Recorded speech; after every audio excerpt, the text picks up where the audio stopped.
Hello everyone, welcome you all to Parcham classes. I am Janvi and I take burning issue section. हमारी classes weekly Tuesday और Friday को schedule रहती हैं। Previous classes को देखने के लिए आप हमारे चैनल में बनी हुई बर्निंग इशू की प्लेलिस्ट पे जा सकते हो। आज हम डिस्कस करने वाले हैं स्कीम्स इन स्पॉटलाइट। हम वो स्कीम्स को यहाँ पे डिस्कस करेंगे जो रिसेंटली न्यूज़ में रही हैं और सिर्फ न्यूज़ में नहीं रही हैं, ये अलग अलग सेक्टर की बड़ी बड़ी जो सबसे स्कीम्स हैं जिन्होंने बहुत ही ज़्यादा हमारे सोशल और इकोनॉमिक लैंडस्केप पे इम्पैक्ट डाला है। तो हम ऐसी स्कीम्स को डिस्कस करेंगे। हम देखेंगे कि प्रधानमंत्री उज्ज्वला योजना, यहाँ पे इसे फिर से एक्सटेंशन दे दिया गया है और साथ ही साथ जो जन धन योजना है उसका एक रिकॉर्ड ब्रेकिंग डेटा सामने निकल के आया है, हम उस पर बात करेंगे। जो सबसे बड़ा भारत का एक इंफ्रास्ट्रक्चर स्कीम के लिए शुरू की गई थी पीएम गति शक्ति, वो क्या है, उसका बजट आउटले कैसे है और किस तरीके से वो इस न्यू इंडिया में बदलाव ले आने की बात कह रही है। पीएम श्री की बात करेंगे कि नेशनल एजुकेशन पॉलिसी 2020 की जो पूरे प्रोविजंस हैं उनके बेसिस पर किस तरीके से ये जो स्कूल्स हैं उनको डेवलप किया जाएगा। और अभी रिसेंटली लॉन्च हुआ आयुष्मान भव इनिशिएटिव, हम इसको भी देखेंगे। सबसे पहले बात कर लेते हैं क्वेश्चन की अपने। मैंने लास्ट सेशन में पूछा था कि ये ब्रेटन वुड्स जो कॉन्फ्रेंस है उसको कब आयोजित किया गया था, तो आपका सही आंसर हो जाएगा 1944।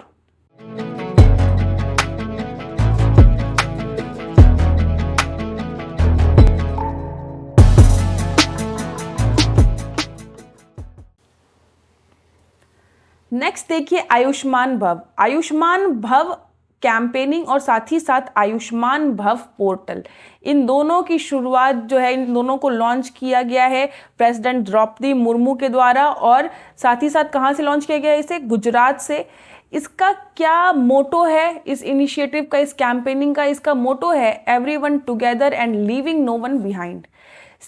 गवर्नमेंट ऑफ इंडिया जो है वो बार बार इस शब्द का प्रयोग करती है, स्पेशली एनडीए गवर्नमेंट अगर हम कहें to be very precise, NDA government बार बार सबका साथ सबका विकास इनिशिएटिव की बात करती है। सबका साथ सबका विकास इनिशिएटिव जो है हर एक सेक्टर के लिए बनाया गया है और इसके तहत अलग अलग सेक्टर में अलग अलग स्कीम्स चलाई जा रही हैं so that growth and development हो सके। तो हमें यहाँ पर हर एक चीज़ों को क्या कहते हैं साथ लेकर चलना है, कोई भी पीछे ना रह जाए। तो उसी इनिशिएटिव के तहत ये आयुष्मान भव जो है वो हेल्थ सेक्टर की सबसे बड़ी इनिशिएटिव है। कहा यह जा रहा है कि ये आयुष्मान भव लॉन्च जो है ये बहुत ही सिग्निफिकेंट स्टेप है। ये हमें प्रॉपर जो है वो हेल्प करेगा to achieving universal health coverage. Universal यानी कि सबको सही तरीके से जो भी सुविधाएं हैं, स्वास्थ्य सुविधाएं, वो पहुंचाई जा सकें। देखिए जो फिलॉसफी है इस इनिशिएटिव के पीछे वो है अंत्योदया। अंत्योदया का क्या मतलब होता है? Aim to providing good health for all and ensuring that no one left behind. यहाँ पे सबसे बड़ी जो इन्वॉल्वमेंट आने वाली है वो आने वाली है लोकल गवर्नेंस की। लोकल गवर्नेंस की कैसे? यहाँ पर जितनी भी लोकल गवर्नमेंट्स हैं लाइक ग्राम पंचायत, उनको जो है इंक्लूड किया गया है इस इनिशिएटिव के तहत। कुछ उन्हें गोल्स दिए गए हैं, अगर वो इस गोल्स को पूरा कर लेते हैं विद इन टाइम पीरियड तो यहाँ पर उस ग्राम पंचायत को आयुष्मान ग्राम पंचायत भी कहा जाएगा। साथ ही साथ देखिए यहाँ पे सेवा पखवाड़ा इनिशिएटिव की शुरुआत की जाएगी 17 सितंबर से लेकर 2 अक्टूबर तक 2023 में। इसमें बेसिकली जो है हेल्थ केयर सर्विसेज की डिलीवरी की बात की गई है। तो यहाँ पर ये भी एक इनिशिएटिव इसी के तहत लॉन्च किया जाना है इन अपकमिंग डेज। और ये जितनी भी इनिशिएटिव लॉन्च कर रहे हैं ये सस्टेनेबल डेवलपमेंट, हमें पता है कि एसडीजी के गोल में यहाँ पे यूनिवर्सल हेल्थ कवरेज की बात की गई है। आप सब आंसर में बताओगे कि कौन से नंबर के एसडीजी में जो है हेल्थ कवरेज की बात की गई है। आप सब कॉमेंट सेक्शन में आंसर करो इसे।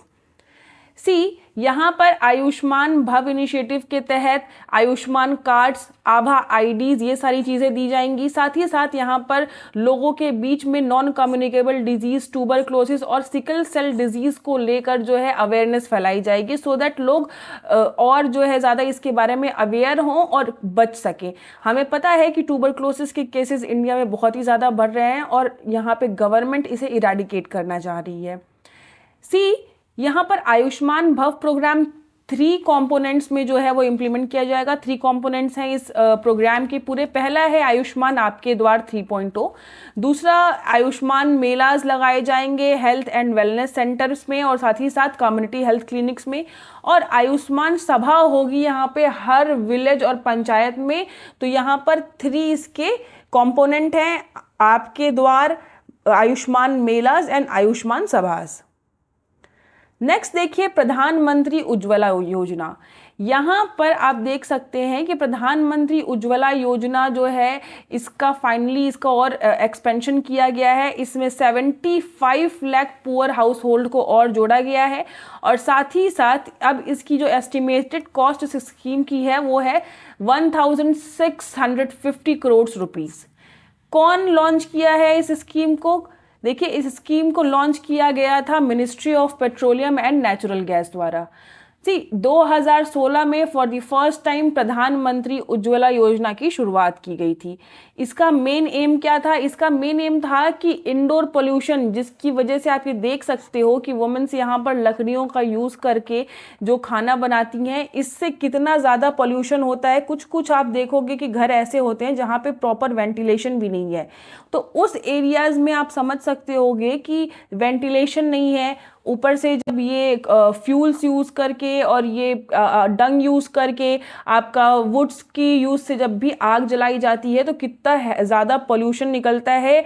तो उस सब की वजह से यहाँ पर इन वुमेन्स की हेल्थ पे भी असर पड़ रहा था। तो ये सारी चीज़ों को देखते हुए यहाँ पे प्रधानमंत्री उज्ज्वला योजना की शुरुआत की गई। क्या ऑब्जेक्टिव है यहाँ पे इसका एम है कि जितने भी आपके पुअर पीपल हैं उन्हें क्लीन फ्यूल प्रोवाइड किया जाए, एलपीजी दी जाए स्पेसिफिकली कहें तो, जितने भी रूरल और इकोनॉमिकल डिसएडवांटेज्ड हाउस होल्ड है।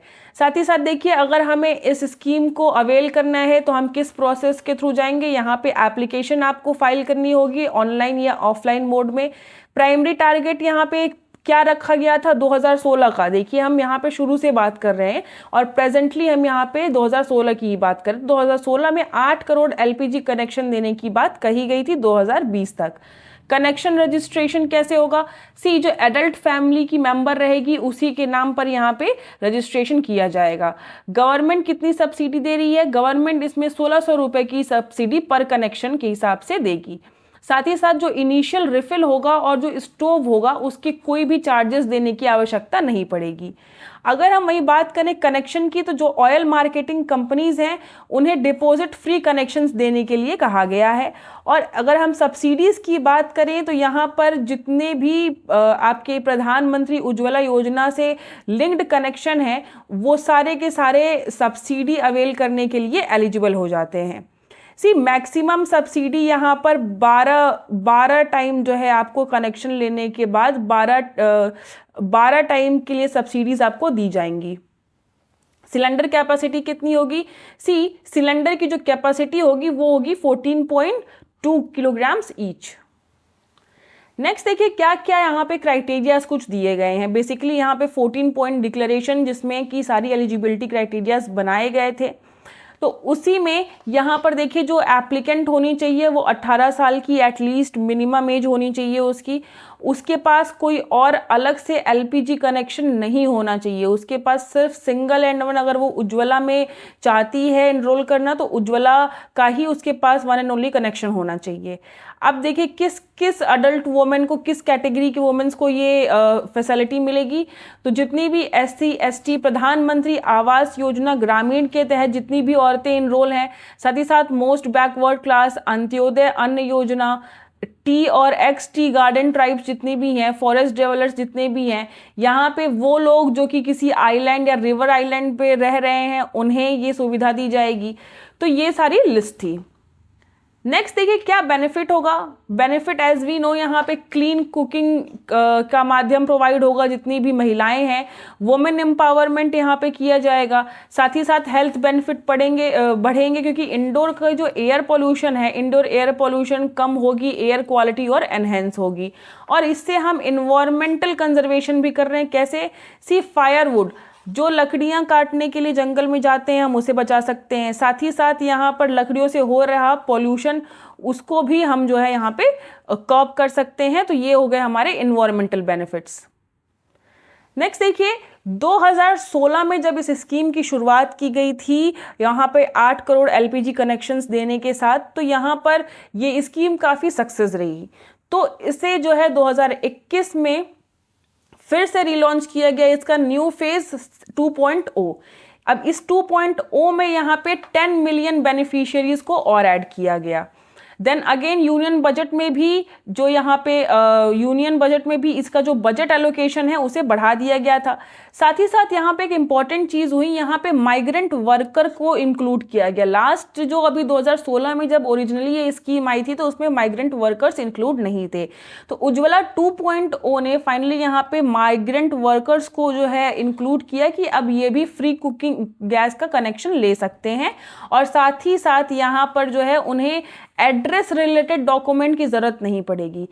देखिए यहाँ पे एड्रेस रिलेटेड क्या कि एलिजिबिलिटी क्राइटेरिया में जो 14 पॉइंट डिक्लेरेशन है उसके तहत ये दिया हुआ है कि आपको अपना एड्रेस प्रूफ, राशन कार्ड, इन सब डॉक्यूमेंट्स की ज़रूरत होगी। माइग्रेंट वर्कर के लिए समस्या क्या है कि माइग्रेंट वर्कर जो होते हैं तो उनका एड्रेस प्रूफ तो होता नहीं, क्योंकि वो अपनी खुद की जगह से दूसरी जगह जाकर काम कर रहे हैं। तो वहाँ या तो वो रेंट पे रह रहे हैं, ऑब्वियस सी बात है, तो वहाँ पे खुद का उनका एड्रेस प्रूफ नहीं होता है। तो यहाँ पर गवर्नमेंट ने यही कहा है कि अब उसकी ज़रूरत नहीं होगी, बाकी उसकी जगह कई और डॉक्यूमेंट्स लगाकर उनका वेरिफिकेशन कर लिया जाएगा। नेक्स्ट देखिए जो 2.0 थी उसमें भी हमारा ऑब्जेक्टिव सेम था, कोई ऑब्जेक्टिव अलग से नहीं था कि जितनी भी फाइनेंशियली डिसएडवांटेज फैमिलीज हैं उन्हें कवर किया जाए। साथ ही साथ देखिए यहाँ पर जो फ्री स्टोव का इंक्लूजन किया गया है, हमने देखा था कि ये जो है फ्री स्टोव साथ ही साथ यहाँ पर दिया जाएगा जो भी लोग इसको कनेक्शन देंगे। साथ ही साथ देखिए गैस सिलेंडर का क्या नया प्रोविजन आया है कि जो पहला गैस सिलेंडर होगा वो फ्री ऑफ चार्ज होगा। यहाँ पे गवर्नमेंट ने अपना जो फाइनेंशियल सपोर्ट है, कैश सब्सिडी, उसको 1600 ही रखा है जैसे लास्ट में थी। तो ये कुछ 2.0 को फिर से जो है यहाँ पे कुछ एक्स्ट्रा वहाँ पे प्रोविजंस डाल के फिर से 2021 में रीलॉन्च किया गया। अब हम देख रहे हैं कि यहाँ पर अगेन जो है आपका 2023 में फिर से उज्ज्वला योजना को एक्सटेंड किया जा रहा है 75 लाख लोग की। आप पीआईबी का आर्टिकल देख सकते हैं, ministry of petroleum and natural gas का।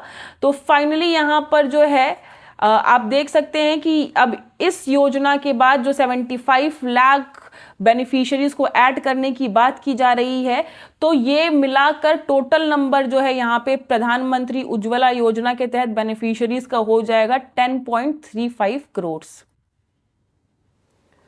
नेक्स्ट देखिए अब हम बात करेंगे जन धन योजना के बारे में। बहुत ही इंपॉर्टेंट स्कीम है, आप यहाँ पे इमेज देख सकते हो।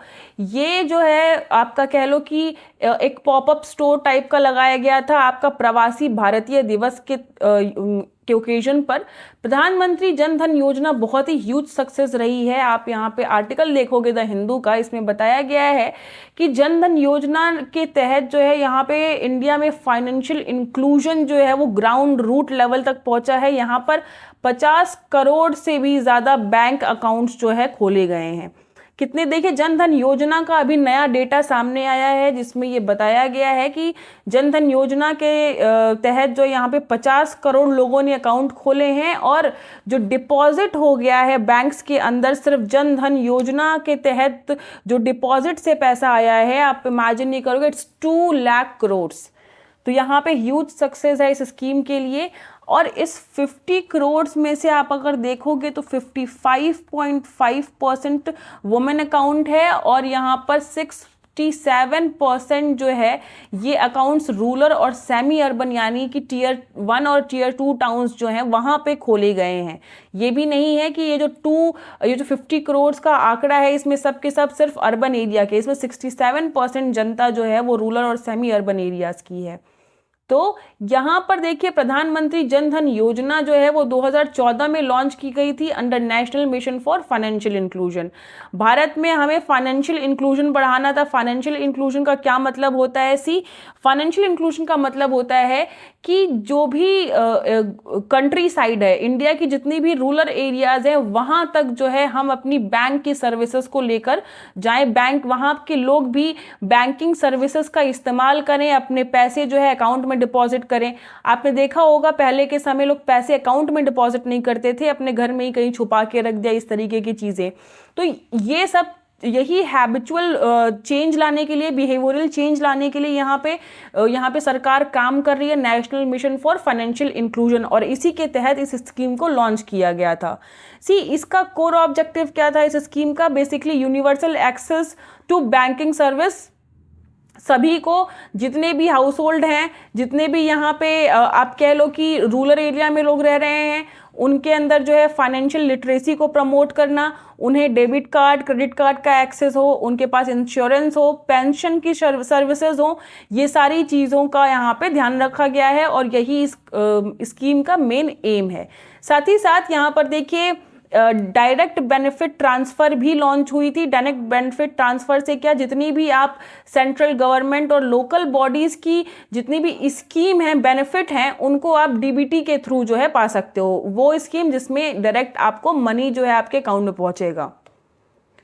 एलिजिबिलिटी क्राइटेरिया क्या है जन धन योजना में? सबसे पहले आप एक इंडियन सिटीजन होने चाहिए, भारतीय नागरिक। उसके बाद आपकी जो उम्र होनी चाहिए वो 18 से लेकर 59 तक होनी चाहिए। तो 18 से 59 तक के जितने भी लोग हैं वो अकाउंट खोल सकते हैं। साथ ही साथ अगर माइनर है तो उस कंडीशन में जो लीगल गार्डियन रहेंगे वो उनके अकाउंट का ध्यान रखेंगे। जन धन अकाउंट क्या है? जन धन अकाउंट आप किसी भी बैंक की ब्रांच में खोल सकते हो, ओपन कर सकते हो, या फिर आप बिजनेस कोरेस्पॉन्डेंट के थ्रू भी खोल सकते हो। What is business कोरेस्पॉन्डेंट?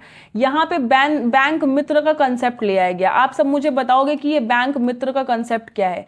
तो यहाँ पे बैंक मित्र की भी हेल्प से जो है आप इनके पास जाओगे और ये आपकी मदद करेंगे और आपका अकाउंट जो है वो बैंक्स में खोल कर देंगे। तो यहाँ पर इनकी मदद से भी आप इस स्कीम का हिस्सा बन सकते हो। साथ ही साथ देखिए यहाँ पे अकाउंट खोलने के लिए कोई इनिशियल बैलेंस की रिक्वायरमेंट नहीं है, लेकिन अगर जो अकाउंट खोल रहे हैं अगर उनको चेकबुक की रिक्वायरमेंट है तब वहाँ पर उन्हें जो है थोड़ा एक मिनिमम बेसिक क्राइटेरिया है, उतना पैसा उन्हें डिपॉजिट करना होगा। साथ ही साथ इस स्कीम के तहत आपको रुपए डेबिट कार्ड दिया जा रहा है जो कि किसी भी एटीएम से पैसे निकालने के आपके उपयोग में आएगा। नेक्स्ट देखिए, जो जन धन अकाउंट होल्डर्स हैं उन्हें क्या क्या बेनिफिट मिलेगा। यहाँ पे सबसे पहले जिनके पास जन धन अकाउंट है उन्हें एक्सीडेंटल इंश्योरेंस कवरेज मिलेगा। क्या है? जो नॉन प्रीमियम कार्ड होल्डर हैं उन्हें 1 लाख रुपए तक का एक्सीडेंट इंश्योरेंस दिया जाएगा, और जो प्रीमियम कार्ड होल्डर हैं उन्हें 2 लाख रुपए तक का दिया जाएगा। यहाँ पे कार्ड होल्डिंग की क्या बात हो रही है? यहाँ पे रुपए डेबिट कार्ड की बात हो रही है कि इंश्योरेंस के लिए आप तभी एलिजिबल हैं जब आपके पास रुपए कार्ड हो। नेक्स्ट यहाँ पे लाइफ कवर इंश्योरेंस की बात की जा रही है कि जो लोगों के पास रुपए कार्ड होगा। आपसे देखिए यहाँ पे रुपए कार्ड ये प्रीमियम कैटेगरी के अंदर आएगा। नॉन प्रीमियम में नॉर्मल एक्सीडेंटल कवरेज दिया जा रहा है 1 लाख का, और प्रीमियम कार्ड होल्डर जो है यानी जिनके पास रुपए डेबिट कार्ड है उन्हें 2 लाख तक का एक्सीडेंट यहाँ पे इंश्योरेंस दिया जाएगा। नेक्स्ट देखिए, रुपए डेबिट कार्ड जिसके पास होगा उसको जो है लाइफ इंश्योरेंस भी दिया जाएगा 30,000 तक का। ठीक है, लेकिन उसके लिए भी आपका कुछ यहाँ पे रूल्स दिए गए हैं कि जो होल्डर है वो पहली बार कोई भी अकाउंट, मतलब फॉर द फर्स्ट टाइम वो उसने बैंक में ही अकाउंट खोला हो तब उसको मिलेगा ये इंश्योरेंस। लाइफ इंश्योरेंस की बात हो रही है। नेक्स्ट, या तो वो फैमिली का हेड होना चाहिए, नहीं तो कोई सिग्निफिकेंट अर्नर होना चाहिए, और अर्नर भी कैसा?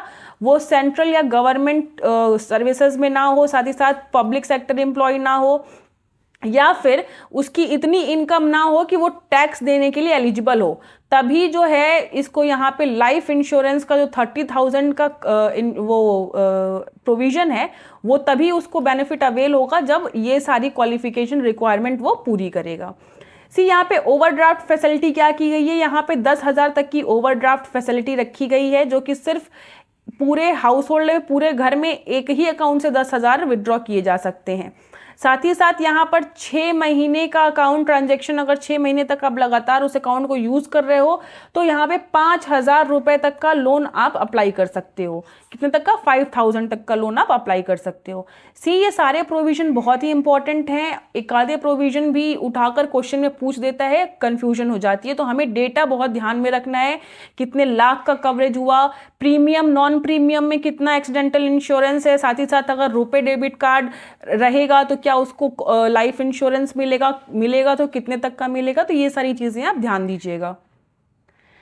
नेक्स्ट ये देखिए कि जो प्रेजेंट डेटा आया है जनधन योजना से निकल के, क्या प्रेजेंट डेटा आया यहाँ पे इस स्कीम के तहत अगर आप देखोगे तो 2015 में 14.72 करोड़ जो है आपके टोटल जो अकाउंट थे वो खोले गए थे, और अब ये 14.72 करोड़ 2015 के अकाउंट जो है वो बढ़कर 50 करोड़ हो गए हैं टोटल 2023 तक का जो डेटा आया है, अगस्त 16 तक का।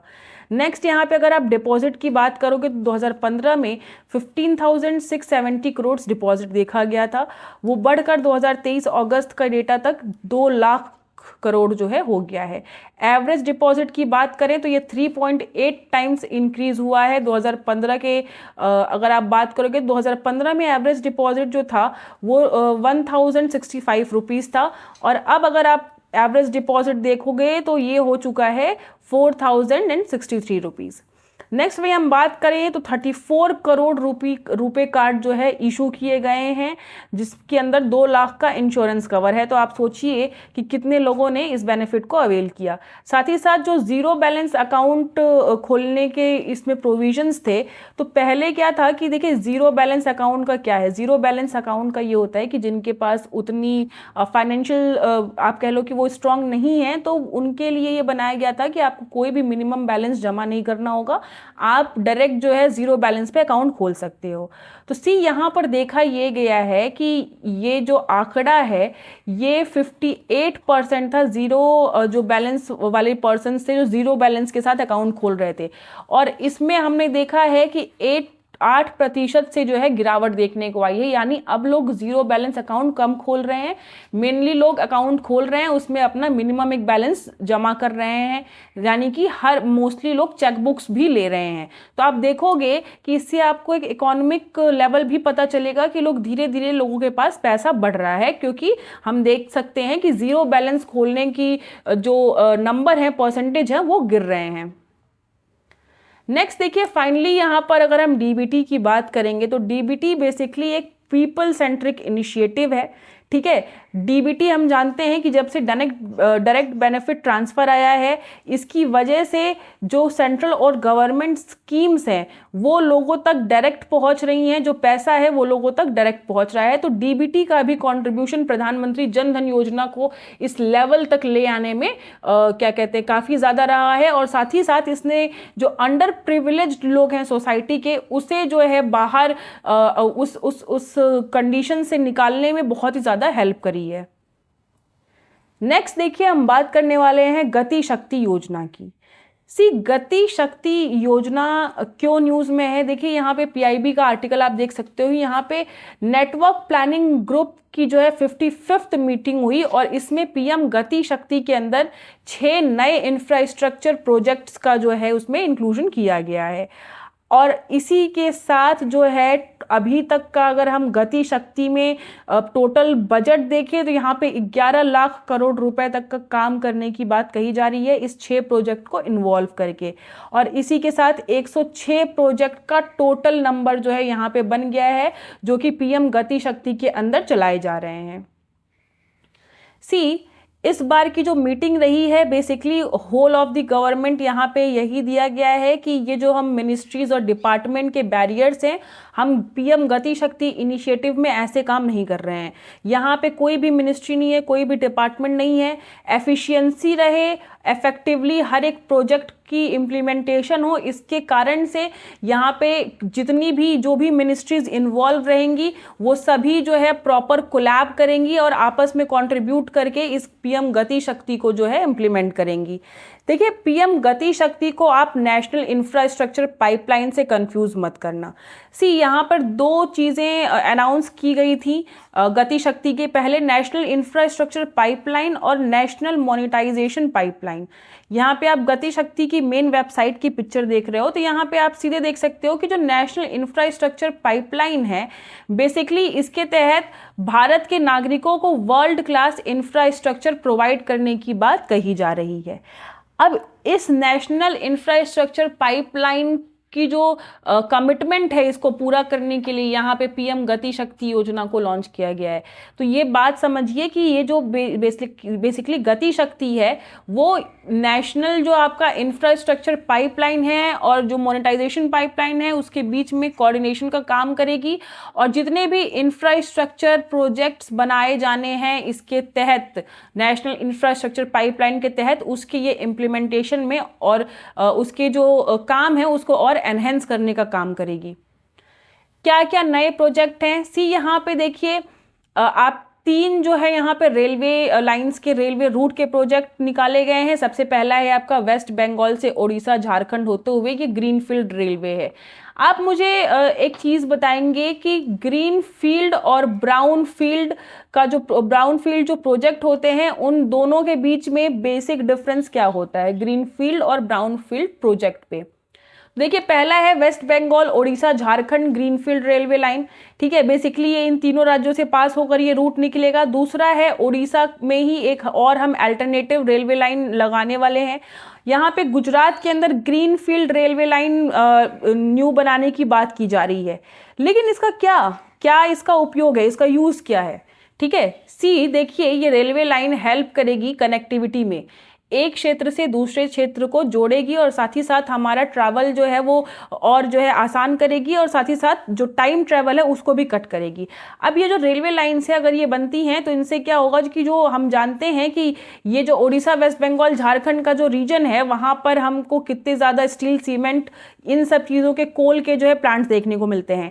तो अब आप समझिए कि स्टील सीमेंट जो पावर इंडस्ट्रीज़ हैं आपकी, तो उनके लिए कोल, लाइमस्टोन, आयरन ओर और जितने भी फिनिश्ड प्रोडक्ट हैं उनका ट्रांसपोर्टेशन बहुत आसान हो जाएगा। अगेन मैंने बताया कनेक्टिविटी बढ़ेगी तो, और साथ ही साथ ये जितनी भी रेलवे लाइन है ये लॉजिस्टिक कॉस्ट को जो है कट करेंगी। हमें पता है कि लॉजिस्टिक जो है बहुत ही इंपॉर्टेंट चीज़ है इकोनॉमिक सेक्टर में। अभी हम देखते हैं कि लॉजिस्टिक सप्लाई में कोई भी दिक्कत आती है तुरंत जो है उन प्रोडक्ट के दाम मार्केट में बढ़ जाते हैं। अभी आप अपना टमाटर का ही देख लो कुछ समय पहले, लेकिन खैर उसके पीछे काफ़ी सारे कारण और थे, लेकिन वन ऑफ द कारण था कि लॉजिस्टिक सप्लाई जो चेन थी उसमें जो है आपकी दिक्कत आने लगी, और इस कारण से और भी ज़्यादा जो है चीज़ों के दाम बढ़ने लगते हैं। तो इसमें क्या है कि जो रेलवे लाइंस हैं वो लगाई जाएंगे तो उसमें लॉजिस्टिक कॉस्ट जो है वो भी कम होगी। नेक्स्ट देखिए, यहाँ पे 3 रोड प्रोजेक्ट्स की बात कही गई है। पहला आपका मेघालय राज्य के अंदर 4 लेन की यहाँ पे दुबरी और फूलबारी ब्रिज बनाने की बात कही जा रही है। तो फूलबारी ब्रिज जो है ये क्या इस न्यू कंस्ट्रक्शन का क्या फ़ायदा होगा? देखिए, आपस में नॉर्थ ईस्ट स्टेट की जो कनेक्टिविटी है वो बढ़ेगी, और साथ ही साथ जो इंडिया और बांग्लादेश के बीच में कनेक्टिविटी है वो बढ़ेगी, जिसकी वजह से आपके जो एग्रो प्रोडक्ट ट्रांसपोर्टेशन है उसमें जो है काफ़ी एनहेंसमेंट आएगी और इंटरनेशनल ट्रेड जो है और अच्छा होगा। नेक्स्ट आपका खड़गपुर और सिलीगुड़ी का जो रोड कॉरिडोर है उसको यहाँ पे डेवलप करने की बात कही जा रही है। बेसिकली इस कॉरिडोर को डेवलप करने के बाद 112 किलोमीटर की जो यहाँ पे टोटल आप कह लो कि जो ये डिस्टेंस है, इसका जो टाइम ट्रैवल है वो 7 घंटों से कम हो जाएगा। सपोज अगर 10 घंटे लग रहे हैं तो उसका 7 घंटा आप माइनस कर दो। ठीक है, तो इस हिसाब का कुछ यहाँ पे खड़गपुर और सिलीगुड़ी कॉरिडोर जो है ये हेल्प करने वाला है। साथ ही साथ अगर आप देखोगे तो ये कॉरिडोर कुछ ऐसे एरिया से होके जा रहा है जहाँ पे लेफ्ट विंग जो एक्सट्रीमिज्म है वो बहुत ज़्यादा देखने को मिलता है, जैसे कि आपका क्या कहते हैं जो ये लेफ्ट विंग एक्सट्रीमिज्म वाला जो एकदम पूरा रीजन है, इससे अगर ये कॉरिडोर होके गुजरेगा तो ऑब्वियस ये बात है कि वहाँ पर आप देखोगे कि ये लेफ्ट विंग एक्सट्रीमिज्म अक्सर देखते हो कि बहुत ही आइसोलेटेड रीजन में होता है। तो अब अगर हम उस रीजन को डेवलप कर देंगे तो ये जो एक्सट्रीमिस्ट हैं ये फिर छुपने की कहाँ जगह ढूंढेंगे और कहाँ से ऑपरेट करेंगे। तो बेसिकली यहाँ पे इस समस्या का समाधान भी इस कॉरिडोर के थ्रू देखने को मिल रहा है। साथ ही साथ यहाँ पे देखिए हल्दिया और कोलकाता पोर्ट के जो रास्ते हैं वहाँ की भी कनेक्टिविटी में काफ़ी सुधार आएगा। नेक्स्ट यहाँ पे देवगढ़ बाईपास रोड प्रोजेक्ट की बात की जा रही है। कहाँ है ये? देवगढ़ इंडिया में इसकी लोकेशन है। पीएम गति शक्ति की शुरुआत कब हुई थी? सी, अगर हम देखें तो जो पीएम गति शक्ति है, पीएम गति शक्ति नेशनल मास्टर प्लान इसको कहा गया, ठीक है, ये लॉन्च हुआ था आपका 13 अक्टूबर 2021 को। क्या इसका ऑब्जेक्टिव था? यहाँ पर हमें मल्टी मॉडल प्रोजेक्ट्स बनाने हैं जो कनेक्टिविटी को और एनहेंस करें, आपस के जो जितने भी भारत के रीजन हैं, साथ ही साथ इकोनॉमिक जोन को डेवलप करें। सी, अगर हम बात करें तो यहाँ पे गति शक्ति में basically railway, roadways, port, waterways, airport, mass transport, logistic infrastructure, इन सबको डेवलप करने की बात कही गई है।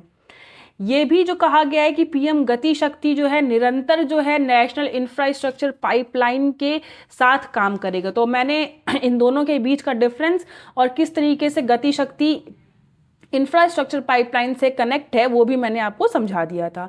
डिजिटल प्लेटफॉर्म इम्प्लीमेंटेशन की बात कही गई है। अभी मैंने बताया कि यहाँ पे सब मिनिस्ट्रीज में जितनी 16 मिनिस्ट्री हैं उन्हें कहा गया है कि आप कोलैबोरेटिव काम करोगे।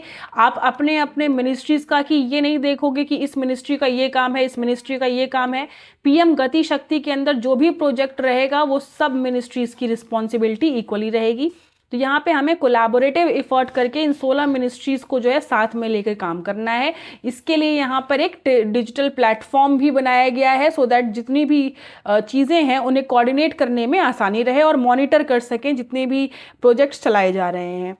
नेक्स्ट यहाँ पे इन्वेस्टमेंट बूस्ट करना था। सी, देखिए भारत में लास्ट का कुछ समय जब जब पूरी वर्ल्ड इकोनॉमी उतनी सही नहीं थी तो भारत ने बहुत ही ज़्यादा इन्वेस्टमेंट अट्रैक्ट नहीं की।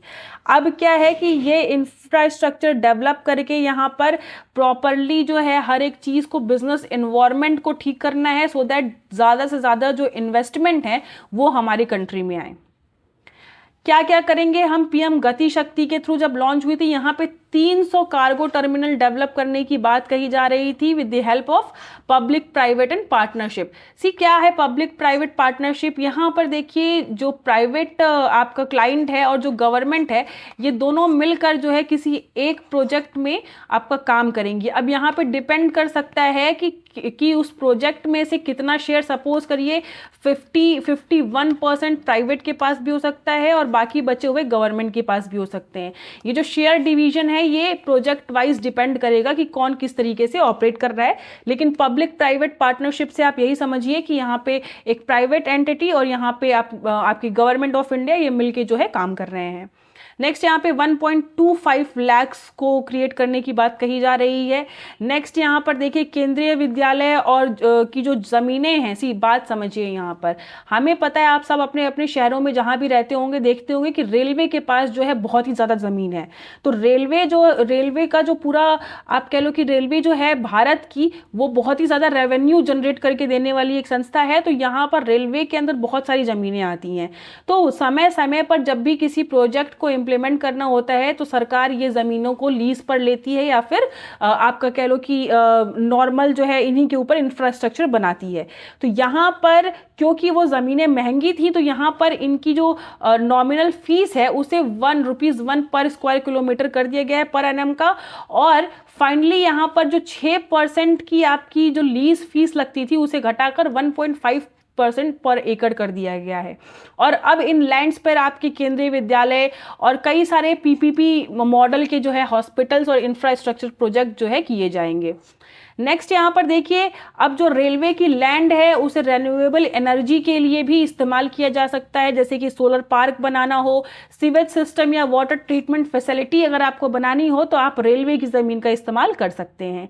लॉन्ग टर्म लीज यहाँ पर देखिए पहले क्या होता था कि जो रेलवे की जो लीजिंग लीजिंग पॉलिसी थी उसके तहत यहाँ पर लैंड जो है बहुत कम समय के लिए दिया जाता था, अब उसको बढ़ा दिया गया है। ठीक है, यहाँ पर आपका लाइसेंस का जो टाइम है, जो पीरियड ऑफ लाइसेंस है, देखिए ये सारी जो चीज़ें हैं ना, ये सब ग्रोथ में, डेवलपमेंट में आपकी बहुत ही इंपॉर्टेंट है कि लाइसेंस कितने पीरियड तक के लिए दिया जा रहा है, जो ज़मीन के रेट हैं या फिर जो उनकी लीजिंग पॉलिसी है वो किस तरीके की है। तो जब हम इन सब में परिवर्तन लाएंगे तभी किसी भी जो कंडीशन है उसमें हम सुधार ला सकते हैं। तो यहाँ पर देखिए जो lease short term licence period था उसको बढ़ा दिया गया है अब। ठीक है, पहले 5 साल तक का बहुत ही कम समय का यहाँ पे लीजिंग पीरियड था। नेक्स्ट अब हम बात करने वाले हैं पीएम गति शक्ति की। हमने यहाँ पर देखा है जनधन योजना, गति शक्ति हमने देख ली, उज्ज्वला योजना देख ली, आयुष्मान भव की बात कर ली। होप आपको ये सारी चीजें क्लियर हो गई होंगी। नेक्स्ट अब हम बात करने वाले हैं पीएम श्री की। सी यहाँ पे यूनियन मिनिस्टर एजुकेशन के and skill development and entrepreneurship के धर्मेंद्र प्रधान ये थे, और साथ ही साथ यहाँ पे उत्तराखंड के सीएम पुष्कर सिंह धामी ने उत्तराखंड का पहला जो है यहाँ पे पीएम श्री स्कूल जो है वो इनोग्रेट किया, और साथ ही साथ उसके साथ नेताजी सुभाष चंद्र बोस रेसिडेंशियल स्कूल का भी उद्घाटन किया। उत्तराखंड के में टोटल 141 पीएम श्री स्कूल बनाने की बात कही गई है, और ये उत्तराखंड का फर्स्ट पीएम श्री स्कूल का जो पूरा फेज है इसको लाया गया है। क्या है ये स्कीम? पहली बार देखिए पीएम श्री का जो मेंशन हुआ था वो 2021 की निर्मला सीतारमण की, जो हमारी फाइनेंस मिनिस्टर है, उन्होंने अपनी स्पीच में किया था कि हमें अब अपना एजुकेशन सिस्टम को ट्रांसफॉर्म करने की ज़रूरत है।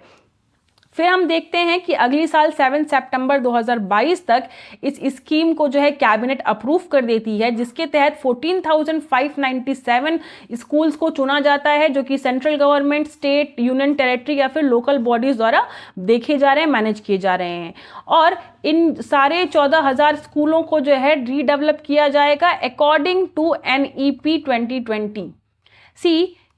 इन सारे स्कूल को प्रॉपरली जो है नेशनल एजुकेशन पॉलिसी 2020 में जो आई थी उसके अकॉर्डिंग ही पूरा रीडेवलप किया जाएगा।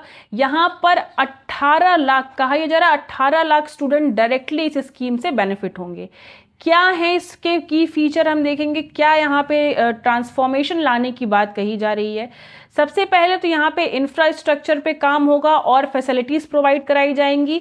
साथ ही साथ यहाँ पे अर्ली चाइल्डहुड केयर और साथ ही साथ जो बाल वाटिका हैं उसमें जो एक बेसिक लेवल की आपकी लिटरेसी चाहिए, आपको न्यूमरेसी की नॉलेज होनी चाहिए कि बेसिक नंबर आपको आते हों एटलीस्ट। यहाँ पे देखिए बहुत छोटे लेवल बच्चों की बात की जा रही है, तो आपको एटलीस्ट बेसिक जो आपकी लिटरेसी है वो मेंटेन हो। नेक्स्ट यहाँ पे ग्रीन स्कूल्स बनाए जाएंगे। ग्रीन स्कूल कैसे? वहाँ पे सोलर पैनल लगाए जाएंगे, LED लाइट लगाई जाएंगी, न्यूट्रिशन गार्डन होंगे, waste management, water conservation, harvesting system, इन सारी चीज़ों का ध्यान रखा जाएगा। और साथ ही साथ स्टूडेंट्स को ये अवेयर कराया जाएगा कि हमें कैसे इन्वायरमेंट को प्रोटेक्ट करना है और उन्हें हमें एक सस्टेनेबल लाइफस्टाइल को अडॉप्ट करने के लिए मोटिवेट करना है। नेक्स्ट देखिए यहाँ पे इंफॉर्मेशन एंड कम्युनिकेशन टेक्नोलॉजी की फैसिलिटीज़ दी जाएगी। विजुअल एड्स होते हैं, जब भी आप बच्चों को जब भी पढ़ाओ वो विजुअल एड्स की बहुत ही ज़्यादा उसमें इंपॉर्टेंस होती है। तो विजुअल एड आपकी ICT के तहत आते हैं। ICT क्या है कि इंफॉर्मेशन एंड कम्युनिकेशन टेक्नोलॉजीज, जैसे कि आपका smart classroom, library, digital library, science lab, vocational lab, इन सब में टेक्नोलॉजी का यूज़ करना है। ठीक है, साथ ही साथ यहाँ पे देखिए काउंसलिंग की बात की जा रही है कि जितने भी स्कूल होंगे उनमें काउंसलर्स होंगे जो बच्चों की मेंटल हेल्थ का पूरा ध्यान रखेंगे। स्पोर्ट्स और आर्ट जो है हर एक बच्चों के लिए होगा उनकी हिसाब से जो वो चाहते हो। इससे क्या होगा कि बच्चों का एक होलिस्टिक डेवलपमेंट होगा। नेक्स्ट देखिए यहाँ पे मदर टंग और लोकल लैंग्वेज को इनकरेज किया जाएगा इन सभी स्कूलों में। साथ ही साथ यहाँ पर देखिए एक डिस्कशन बेस्ड लर्नर सेंट्रिक, देखिए लर्नर सेंटर्ड क्या होता है, एक क्लासरूम होती है टीचर सेंटर्ड, एक क्लासरूम होती है लर्नर सेंटर्ड। ठीक है, जहां पर यह ध्यान दिया जाता है कि जो सीखने वाला है उसकी क्या आवश्यकताएं हैं, उसी हिसाब से पूरी क्लास को चलाया जाता है। तो यहाँ पे बच्चे किस तरीके से पढ़ेंगे उस चीज़ को ध्यान में रखना बहुत ज़रूरी है, और उसी के हिसाब से हमें करिकुलम और जो टीचर्स के पढ़ाने का स्टाइल है उसे ट्रेन करना है। ठीक है। नेक्स्ट यहाँ पे उनके कैरेक्टर बिल्डिंग पे उनको सिटीजनशिप वैल्यूज बताई जाएंगी, उनको फंडामेंटल ड्यूटीज बताई जाएंगी, उनको ये बताया जाएगा कि आप भारत देश में पैदा हुए हैं और आपकी इस देश के प्रति एक जिम्मेदारी है। ये सारी चीजें जो है पीएम श्री में सिखाने की बात कही गई है। सी यहाँ पे नेक्स्ट क्या कहा गया है, यहाँ पे जितने भी आपके जो भी सेक्टर हैं, ठीक है, तो यहाँ पे बेसिकली एक स्किल डेवलपमेंट की भी बात हो रही है कि बच्चों को शुरुआत से ही उनके स्किल को डेवलप करने पे फोकस किया जाए, उनका स्किल डेवलपमेंट इन्हेंस किया जाए। तो यहाँ पर देखिए जो नेशनल स्किल डेवलपमेंट कॉरपोरेशन है और जितनी भी लोकल इंडस्ट्रीज हैं वो आपस में कोलैब करके जो बच्चे पढ़ के निकलेंगे आने वाले फ्यूचर के लिए एक बेटर एम्प्लॉयमेंट अपॉर्चुनिटी क्रिएट करे। और साथ ही साथ यहाँ पर देखिए पीएम श्री जो स्कूल हैं वो सब के सब जो है लोकल एंटरप्रेन्योर सिस्टम से अपने अपने शहर के कनेक्ट हो। सी किसी शहर में छोटे छोटे जो भी स्कूल्स हैं वो वहाँ के अगर एंटरप्रेन्योरशिप जो उनका सिस्टम है, जो उनका एटमॉस्फेयर है उससे कनेक्ट रहेंगे तो उन्हें आगे चल के जो है ज़्यादा दिक्कत नहीं होगी इस न्यू एटमॉस्फेयर में आपको एडजस्ट करने की, और वो वहीं से सीखना शुरू कर देंगे कि किस तरीके से जो है आगे चल के बिजनेसेस को फॉर्म किया जाता है। तो ये हमने देखी अपनी सारी 5 important schemes. Now coming to next segment, multiple choice question. आज का क्वेश्चन है कि जन धन योजना के तहत जितने भी अकाउंट खोले गए हैं उनमें महिलाओं का प्रतिशत क्या है। आपके ऑप्शंस हैं 45%, 50%, 55.5% एंड 67%। आप सभी कमेंट बॉक्स में इसका आंसर ज़रूर से करें। साथ ही साथ अगर आपको लेक्चर की पीडीएफ चाहिए तो आप हमारी वेबसाइट parchamclasses.in पर जा सकते हो, वहाँ पे आपको इन सारी लेक्चर्स की पीडीएफ मिल जाएंगी। And please do share your view कि किस तरीके से इन सारी स्कीम ने भारत के सोशियो इकोनॉमिक लैंडस्केप पे असर डाला है। क्या आपको सच में लगता है कि बैकग्राउंड पर भी ये स्कीम उतनी ही स्ट्रांग है जितना ये डेटास दिखा रहे हैं। So that's all for today, till then take care.